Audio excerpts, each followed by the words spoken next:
Mahkamah Konstitusi, kata Denny, akan mengembalikan sistem pemilu kembali ke proporsional tertutup. Sistem proporsional tertutup tepat guna dalam kondisi Indonesia saat ini. Wakil Ketua Komisi 2 DPR dari fraksi Partai Nasdem, Saan Mustafa, menilai wacana kembalinya sistem pemilu proporsional tertutup yang digaungkan oleh Ketua KPU adalah terlalu melampaui batas.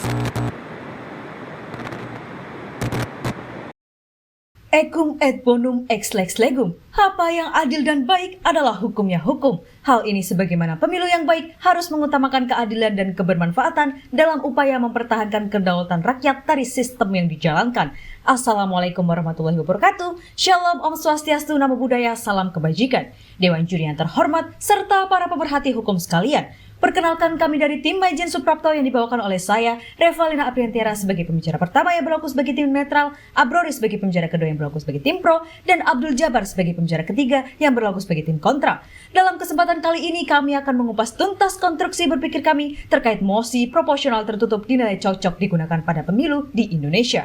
Dewan juri yang terhormat, sebelum pembicara pro dan kontra memaparkan substansi perdebatan kali ini, mari kita buka cakrawala perdebatan dengan penjelasan latar belakang lahirnya mosi ini. Pancasila sebagai landasan filsafati bangsa Indonesia pada sila kelima menyatakan bahwa filosofi tujuan pembentukan bangsa Indonesia adalah untuk mewujudkan keadilan sosial bagi seluruh rakyat Indonesia. Itulah mengapa sila keempat mengamanahkan tujuan bangsa melalui kerakyatan yang dipimpin oleh hikmat kebijaksanaan dalam permusyawaratan perwakilan. Oleh karenanya, sebagai negara hukum yang demokratis, Indonesia meletakkan kedaulatan negara pada tangan rakyat. Hal tersebut tercantum dalam Undang-Undang 1945 Pasal 1 Ayat 2 yang menyatakan bahwa kedaulatan tertinggi negara Indonesia terletak pada rakyat dan sepatutnya dijalankan berlandaskan Undang-Undang Dasar. Pemilihan umum adalah hal yang sangat penting dalam upaya menjaga kedaulatan rakyat dan demokrasi negara. Pemilu yang baik harus memperhatikan sistem dan konsekuensi dari sistem yang dijalankan. Penyelenggaraan pemilu ini telah diatur dalam Undang-Undang Nomor 17 Tahun 2017 tentang Pemilu atau selanjutnya disebut Undang-Undang Pemilu yang menyatakan bahwa sistem yang dianut Indonesia adalah sistem proporsional terbuka setelah sebelumnya menggunakan sistem proporsional tertutup pada tahun 1998. Kini, sistem proporsional terbuka kian santer diperbincangkan dalam pelaksanaan pemilihan umum 2024 mendatang. Pasalnya, sejumlah kader partai politik menggugat Undang-Undang Pemilu Pasal 168 Ayat 2 yang berbunyi, pemilu untuk memilih anggota DPR, DPD, Provinsi, dan DPRD dilaksanakan dengan sistem proporsional terbuka, dengan mengatakan frasa terbuka pada undang-undang tersebut bertentangan dengan Undang-Undang Dasar dan tidak mempunyai kekuatan hukum yang mengikat. Dewan juri yang terhormat, secara definitif sistem proporsional tertutup adalah salah satu sistem perwakilan berimbang di mana pemilih hanya dapat memilih partai politik secara keseluruhan dan tidak dapat memilih kandidat. Menurut Undang-Undang Pemilu, pemilihan umum yang selanjutnya disebut pemilu adalah sarana kedaulatan rakyat untuk memilih anggota DPR, DPD, Presiden, dan Wakil Presiden yang dilaksanakan secara langsung, umum, bebas, rahasia, jujur, dan adil. Dewan juri yang terhormat, saat ini Indonesia telah memberlakukan sistem proporsional terbuka yang diatur dalam Pasal 168 Ayat 2 Undang-Undang Pemilu, sehingga dalam pemilu di Indonesia, rakyat dapat memilih langsung wakil rakyat dalam suatu daerah yang ditawarkan oleh partai dan bukan nama partainya saja. Dengan tujuan untuk mencapai keadilan dan kemanfaatan, menimbulkan suatu tanda tanya besar apakah sistem proporsional tertutup merupakan jalan yang tepat sebagai perwujudan demokrasi yang menjunjung tinggi kedaulatan rakyat atau hal tersebut justru tidak memberikan kemanfaatan dalam perwujudan keadilan. Mari kita simak poin kerangka berpikir pro dan kontra sesaat setelah ini.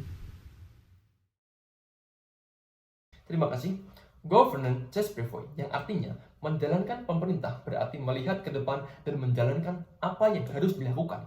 Adagam ini sepantasnya bisa digunakan sebagai refleksi bagi pemerintah kita, bahwasanya pemerintah dalam menjalankan tugasnya tidak hanya berpangku tangan menganggap bahwa kebijakan sekarang adalah kebijakan yang paling relevan, tetapi pemerintah harus bisa melihat realita yang ada di masyarakat.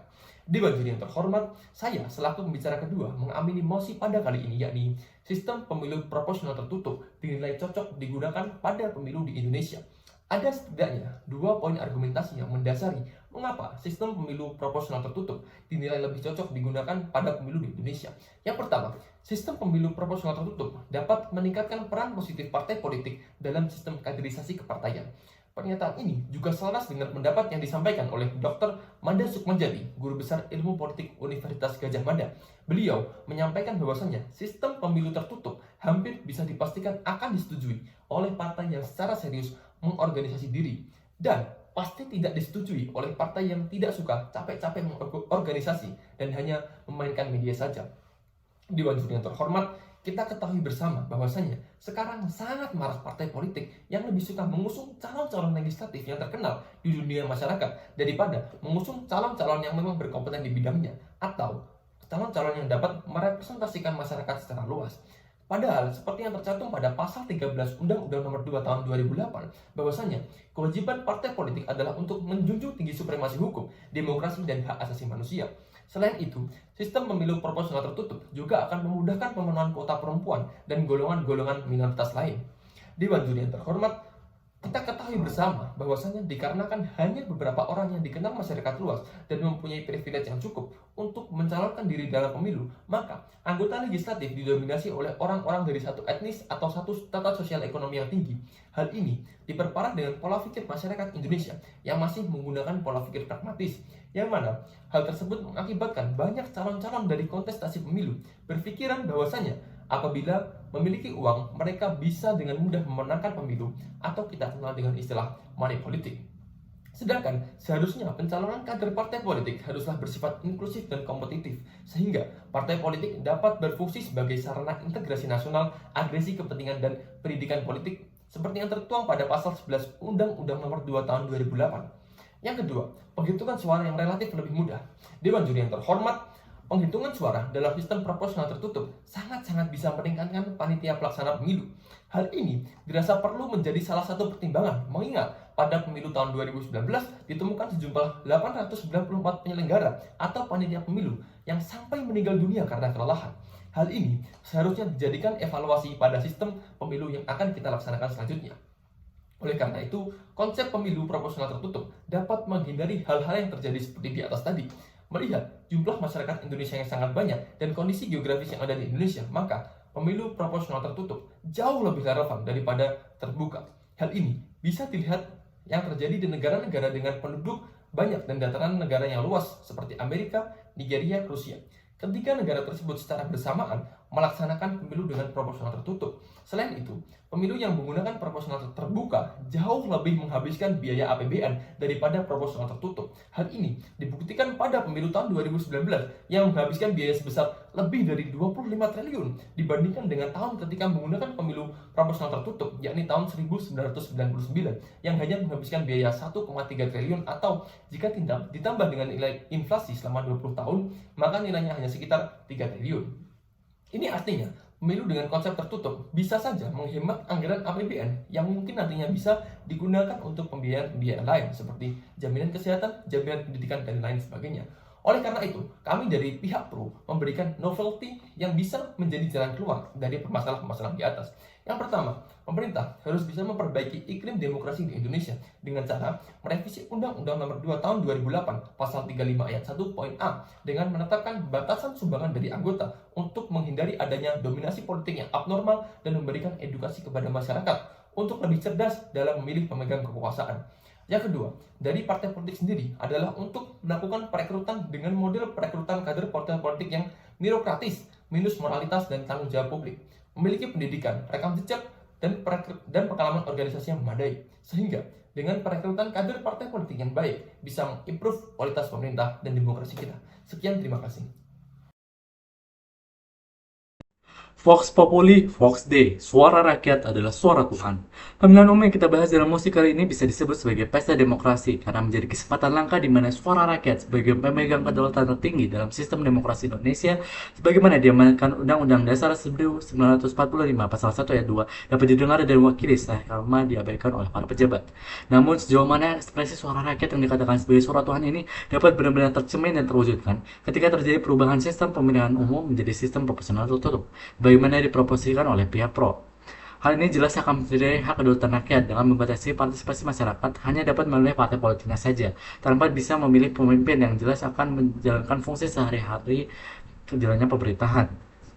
Perkenalkan, saya pembicara 3 yang berlaku sebagai pihak kontra pada mosi kali ini akan memaparkan substansi argumentasi saya sebagai bentuk penolakan terhadap mosi di perdebatan kali ini.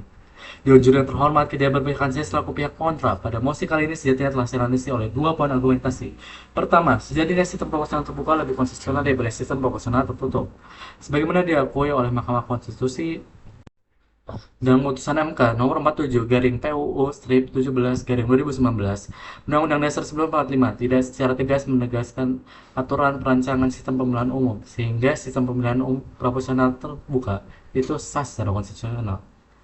Apalagi MK secara konsisten akan pendiriannya menerapkan sistem proporsional terbuka sebagaimana ditunjukkan putusan MK baru-baru ini, putusan MK atas perkara nomor 114 garing PUU strip 20 garing 2022. Hal ini dikarenakan landasan yuridisal, yaitu sistem proporsional terbuka, lebih menjiwai prinsip demokrasi sebagaimana ditunjukkan pada pasal 22E ayat 1. Pemilihan umum dilaksanakan secara langsung, umum, bebas, rahasia, jujur, dan adil setiap 5 tahun sekali. Maka penerapan sistem pemilu proporsional tertutup bertentangan dengan prinsip langsung dan bebas karena rakyat tidak bisa secara langsung memilih kandidat pemimpin yang melainkan diwakili oleh partai politiknya. Prinsip kejujuran dan keadilan dalam penerapan sistem proporsional tertutup juga menjadi bahan pertanyaan besar karena rakyat tidak diberikan informasi yang transparan terkait latar belakang, alasan, maupun proses pemilihan individu yang dijadikan sebagai pemimpin oleh partai politik. Selain itu, ketentuan pasal 22 ayat 3 Undang-Undang Dasar yang berbunyi peserta pemilu umum untuk memilih anggota Dewan Perwakilan Rakyat dan Dewan Perwakilan Rakyat Daerah adalah partai politik. Hal ini tidak bisa dimaknai sempit sebagai satu-satunya pilihan sistem konstitusional proporsional tertutup. Dan juruan terhormat masuk ke poin argumentasi kami yang kedua, sistem pemilu proporsional tertutup secara historis menganggap perwakilan rakyat yang lebih merepresentasikan kepentingan elit parpol dibandingkan kepentingan rakyat yang diwakilinya. Dalam sejarah sistem proporsional tertutup yang telah digunakan secara konsisten dalam penyelenggaraan pemilu di Indonesia mulai dari tahun 1971 hingga 1999, banyak kendala dan masalah muncul akibat pembatasan partisipasi demokrasi. Hal ini menciptakan kemudahan melanggengkan dan memusatkan kekuasaan oleh para pejabat. Karena itulah sistem ini direformasi oleh MK pada era reformasi. Misalnya pada tahun 1971 dan 1977 terlihat ada kecenderungan pejabat negara untuk mendukung hanya satu partai politik yaitu Golkar untuk memusatkan kekuasaan. Hal ini menyebabkan partai lain seperti PBB hanya sebagai penghias belaka dan memudahkan penguasa melakukan korupsi secara sistematis terpusat dan tanpa ada lawan. Berdasarkan dasar transportasi internasional Indonesia, skor bebas korupsi Indonesia meningkat lebih dari 2 kali lipat semenjak diubahnya sistem pemilihan menjadi sistem proporsional terbuka. Oleh karena itu, sistem yang perlu dirubah atau direformasi bukanlah sistem pemilu proporsional dari terbuka menjadi tertutup. Dikarenakan menggantikan sistem pemilihan umum tidak menjamin permasalahan politik uang ataupun independensi calon legislatif yang ada di dalam status quo akan terselesaikan. Apalagi menurut hasil survei yang dilakukan oleh lembaga Kurios Data Insight Center, mayoritas penduduk Indonesia sekitar 49,5% mengekspresikan ketidaksetujuan terhadap penerapan sistem pemilu proporsional tertutup kembali. Maka agar perdebatan ini tidak hanya menjadi tontonan namun juga dapat menjadi tuntunan, maka tidak berpihakan kami selaku tim kontra disertai novelty berupa beberapa solusi konkret yang kami tawarkan untuk mengatasi kelemahan sistem pemilu proporsional terbuka di Indonesia tanpa perlu menerapkan sistem pemilu proporsional tertutup. Yakni, pertama, mereformasi regulasi yang mengatur bagaimana parpol serta peserta pemilu menjalankan 4 fungsi utamanya sehingga menjadi lebih ketat dan menciptakan badan penegak yang menegakkan hukum ini secara independen dan tegas. 2. Menciptakan pendidikan politik dasar yang wajib bagi seluruh warga negara Indonesia untuk melatih dan motivasi masyarakat agar aktif berpartisipasi dan bertanggung jawab dalam kehidupan politik Indonesia. Reformasi pelaksanaan pemilu dengan membagi berbagai jenis pemilu ke hari pelaksanaan berbeda untuk menyederhanakan jumlah daerah pilih dan menerapkan teknologi sehingga kebebasan tindakan tidak berlebihan. Dengan demikian argumentasi saya selaku pihak kontra secara tegas dan mantap tentang adanya mosi yang berdasarkan kali ini. Terima kasih. Dewan juri yang terhormat, tibalah kita pada penghujung perdebatan kali ini. Pihak pro dan kontra telah membangun konstruksi berpikir yang amat baik. Mari kita telaah jalannya perdebatan tersebut. Kesamaan yang ditemukan di kedua sisi adalah untuk menemukan jalan yang terbaik, namun terdapat beberapa poin yang terdapat pertentangan. Pihak pro meyakini bahwa sistem proporsional tertutup dapat meningkatkan peran positif partai politik dalam sistem kaderisasi kepartaian dan memiliki perhitungan suara yang relatif mudah, serta menawarkan solusi atas permasalahan yang terjadi dengan merevisi Undang-Undang Nomor 2 Tahun 2008 Pasal 35 Ayat 1, kemudian mencanangkan kebijakan mengenai pendidikan yang dapat meningkatkan daya intelektual masyarakat, serta lembaga yudikatif harus mengawasi dan memastikan apa yang dilakukan eksekutif dan yang dihasilkan legislatif berjalan dengan baik. Kemudian, tim kontra secara tegas, lugas, dan jelas mengungkapkan keberpihakannya dengan mengatakan bahwa sistem proporsional terbuka lebih konstitusional daripada sistem proporsional tertutup. Dan secara historis, sistem proporsional tertutup menghasilkan perwakilan rakyat yang lebih merepresentasikan kepentingan elit partai politik dibandingkan kepentingan rakyat yang diwakilinya. Sehingga solusi yang ditawarkan adalah mereformasi regulasi yang mengatur bagaimana partai politik sebagai peserta pemilu menjalankan 4 fungsi utamanya, kemudian menciptakan pendidikan politik dasar yang wajib bagi warga negara Indonesia, dan mereformasi pelaksanaan pemilu dengan membagi berbagai jenis pemilu ke hari pelaksanaan yang berbeda. Demikianlah ulasan dari tim Maijen Suprapto. Wassalamualaikum warahmatullahi wabarakatuh. Shalom Om Santi Santi Om.